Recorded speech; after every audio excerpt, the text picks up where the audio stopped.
Қайырлы күн, балалар. Қазақ тілі пәнінің 8-ші сабағын бастаймыз. Біздің сабағымыз бүгін қысқа и әріптерінің жазылуы деп аталады.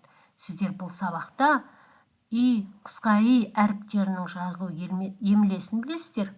Сөздегі қатені табуды, оны түзетіп жазуды үйренесіздер, және тірек сөздермен әңгіме құрайтын боласыздар. Сонымен жаттығуға назар аударайық. Мен тиіммін, қысқа жылы киіндім, қоймам толы жаңғаққа, іші жылы үйімнің, деп Нұрхан Жанаев ағаларың жазған екен. Суретке қараңдар. Өлең тиын туралы. Тиын қайда тіршілік етеді? Ол қыста қалай киінеді? Және қоймасына не жинайды? Оның үйі жылы ма, суық па? Тағы не білгілеріңіз келеді, сұрап көріңіздер. Сосын тиынды сипаттап көріңіздер. Тиынның түсі қандай, бойы қандай, көлемі қандай, жылдамдығы қандай, құйрығы қандай, құлағы қандай, көзі қандай?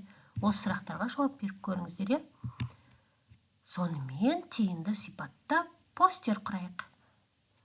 Біз дөңгелек салып, дәптерімізге ортасына тиын деп жазсақ та болады, суретін салсақ та болады. Және қандай деген сұраққа жауап береміз. Құйрығы қандай, құлағы қандай, көзі қандай, бойы қандай, түсі қандай? Жан-жағына бәрін толықтырып, постерлеріңізді құрап, дәптерлеріңізге жазып көріңіздер. Тамаша балалар, сіздер тиынды сипаттай алады екенсіздер. Серкіту сәтін жасап, келесі жаттығуға өтіңіздер. Келесі жаттығуда орындамас бұрын мына ережені мұқият түсініп жаттап алыңыздар.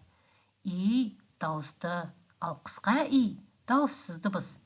И әрпі сөз басында және дауыссыздан соң жазылады. Мысалы, жиек, жыдан кейін, жы дауыссыз ғой, одан кейін дауысты и жазылады. Би, ит, иса, көріп тұрсыздар ма? Сөздің басында дауыссыздан бұрын тұрған илар да дауысты болып тұр. Ал қысқа и дауыстыдан кейін жазылады. Мысалы, мойын деген сөзде о дауысты, қысқа и дауыссыз. Мейіз. Сонда біз дауыстыдан кейін келіп тұрған илардың төбесіне айшығын саламыз да, ол қысқа и деп айтамыз, қысқа айтамыз. Енді суретке қарайық. Балалар не істеп жатыр? Мына қыз анасына не беріп жатыр? Мына ол үстелдің үстінде не салып отыр? Ненің суретін салып отыр? Ал мына ол бала не істеп отыр? Ол аяқ киімін тазалап отыр екен. Әрбір суретке бір-бір сөйлем құрап жазуға бола ма? Өте жақсы. Енді мына сөйлемдерді аяқтап жазып көрейік. Анама сыйлық беремін. Айдың суретін саламын. Өзімнің аяқ киімімді тазалаймын. Осы біз жазған сөздерде и мен қысқа и дыбыстары бар ма екен?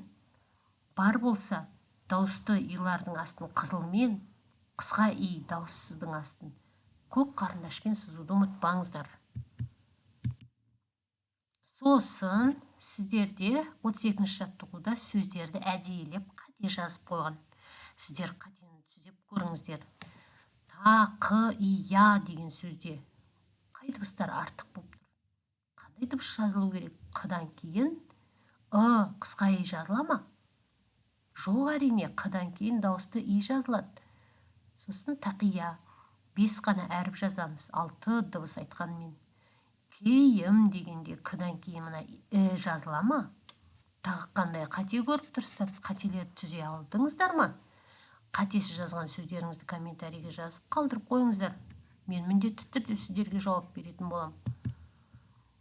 Сосын мына тірек сөздерді үйде аналарымызбен, әкелерімізбен, әпке ағаларымызбен отырып, ерекше сыйлық деген тақырыпта әңгіме құрастырып жазып көрейік. Оны мұғалімімізге әкеп оқып берейік, жақсы ма? Сіздер бүгін қысқа и әріптерінің жазылу емлесін білдіңіздер. Сөздегі қатені табуды, оны түзетіп жазуды үйрендіңіздер. Тірек сөздермен әңгіме құрастырасыздар. Сіздерге сабақ берген Гүлзина Жақсылық.